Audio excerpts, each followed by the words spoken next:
Mga kwento ng lagim.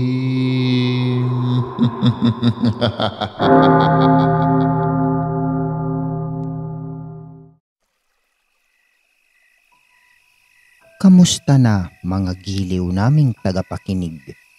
Maaari po kayong mag-send sa amin ng mga kwentong katatakutan at pwede po kayong mag-like at mag-comment kung nasang lugar po kayo para ma-shoutout po namin kayo sa susunod naming kwento. Maraming salamat mga giliw naming tagapakinig.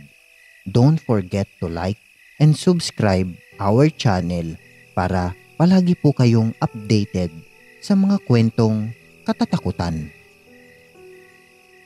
200 years old na si Lola Bekang. Siya ang pinakamatandang aswang sa kanilang lahi. Maraming aswang ang naghahangad na makuha ang kanyang mutya.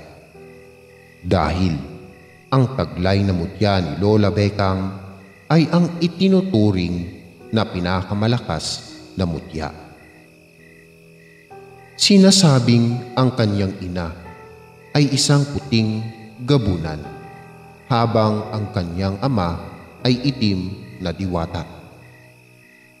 Kaya ang kanyang mutya ay kakaiba sa karaniwang mga aswang.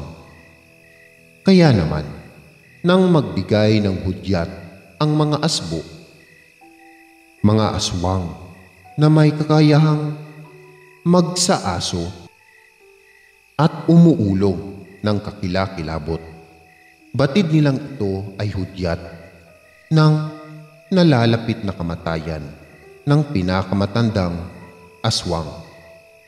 Mula kung saang-saang lugar ay nagdatingan ang iba't ibang uri ng aswang, di kalayuan sa kubo ni Lola Bekang. Hindi man lang lubusang makalapit. Lahat sila ay nagbabantay at handang makipagpatayan para sa mutya. Dahil lahat sila ay nagnanais na maangkin ito. Wala na kasing kamag-anak si Lola Bekang. Hindi siya nagkaroon ng sarili niyang pamilya. Ngunit gaano man nila kagusto na makuha ang mutya, ay hindi nila iyon pwedeng basta-basta kunin. At hindi rin pwedeng wakasan nila ang buhay ng matanda sa paraang gusto nila. Kailangan nilang hintayin na kusa nitong iluwa ang mutya. Ngunit sa mga sandaling iyon, si Lola Bekang ay nag-aalala. Ayaw niyang mapunta ang iningatan niyang mutya sa kung sino lang na aswang. Ang kakaibang lakas ng munting itim na bato ay ginamit niya sa pagprotekta sa kanilang lahi. Walang kaaway ang nakakapasok o nakakalapit man lang sa kanilang balwarte dahil sa takot sa taglay niyang mutya. Maliban nung may mga kalahi siyang nagtraidor sa kanila at nagpasakop sa ibang uri. Kaya nawala na rin siya ng tiwala sa mga kalahing pinoprotektahan niya. Saglit siyang nag-isip. Ang matandang gabunan ay ginamit ang natitirang lakas upang matakasan ang mga aswang na nakapalibot malapit sa kanyang kubo.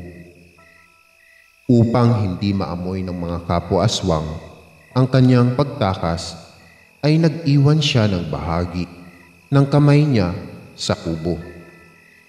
Pinutol niya ang braso at pinanatili sa higaang papag. Matapos iyon, ay dumaan siya sa ilalim ng lupa. Isang sikretong lagusang siya rin ang may gawa.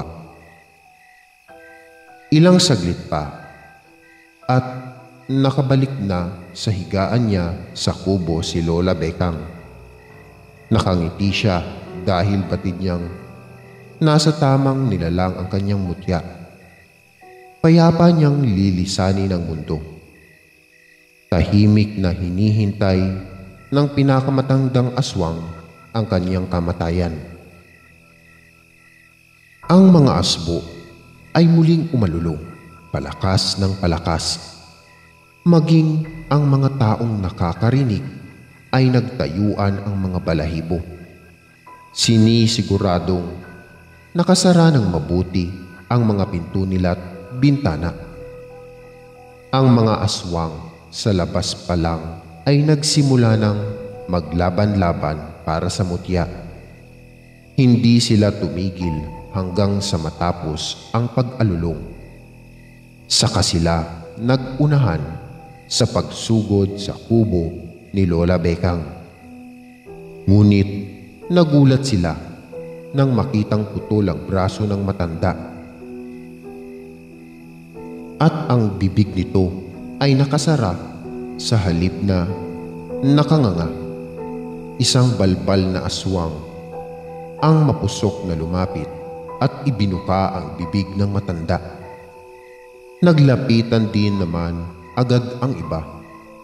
Ngunit hindi nila natagpuan doon ang mutya. Ganoon na lang ang pagtataka nila. Wala isa man lang sa kanila ang nakakaalam ng tunay na pangyayari. Kaya galit na galit sila. Nag-atungalan sila ng walang patid at puno ng kilabot. Lingid sa kanila. Nung dumaan sa lihim niyang lagusan si Lola Bekang, umahon siya sa isang bukid kung saan nadatnan niya ang isang dalaga na nakaupo sa hagdan ng kubong nakatayo sa sulok ng kabukiran. Mugto na ang mga mata, kakaiyak.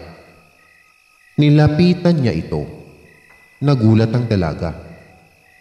Natandaan niya si Lola Bekang. Anya, hindi siya maaaring magkamali. Ito ang matandang tumulong sa kanila ng lolo niya nung sinalakay sila sa bukid ng mga aswang. Nasaksihan niya kung paano pinatay ng matanda ang mga aswang, kaya hindi niya ito makalimutan.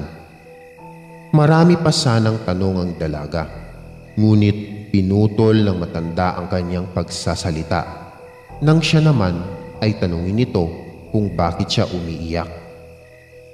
Napayuko ang dalagang si Luna at inaming siya ay pinagmalupitan ng kanyang tiyahin mula nang mamatay sa sakit ang lolo niya na tanging nagmamahal sa kanya. Ang mga magulang kasi niya ay may kanya-kanya ng pamilya, kaya sa puder ng tiyahin siya naiwan.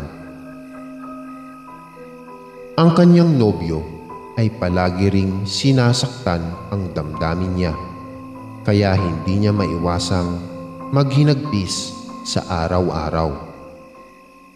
Kinuha ni Lola Bekang ang kamay ng dalaga. Tinitigan sa mga mata. Ginamitan niya ito ng hipnotismo upang maipasa niya rito ang kanyang mutya. Kusa niyang iniluwa at isinubo sa nakangangang bibig nito. Nang maipasa na ni Lola Bekang ang mutya, unti-unti na niyang naramdaman ang lubusang paghihina, kaya nagmamadali na siyang umalis. Nang mahimasmasan si Luna, ay wala na sa harapan niya ang matandang babae. Nagpalingalinga siya, hinanap ito, ngunit hindi na niya makita. Ang isa pang ipinagtataka niya ay ang kakatwang pakiramdam na yun. Tila ba napakalakas niya. Nawala rin ang takot sa kanyang dibdib. Hindi niya alam kung anong nangyari. Basta ang natatandaan lang niya ay kausap niya ang matanda.